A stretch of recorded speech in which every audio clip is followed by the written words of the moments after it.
Hey guys, welcome back to the channel. In today's video, I'm going to show you how to change audio track in VLC Media Player. So let's dive in. First off, you want to click on Media. From here, you want to choose Open Multiple Files. Then you want to add your video. Click Open. Then take Show More Options. Then you want to take Play Another Media.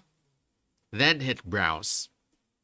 From here, you want to choose Add to add your audio track.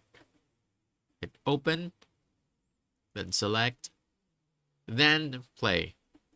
By doing so, your video will play.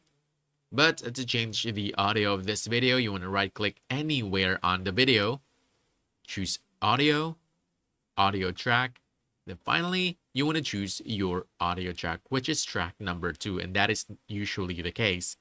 Hit play to hear the audio. And that's it. Now you know how to change audio track in VLC Media Player in just a few simple steps. So if you found this helpful, don't forget to hit that like button, subscribe for more quick guides, and I'll see you in the next one. Thanks.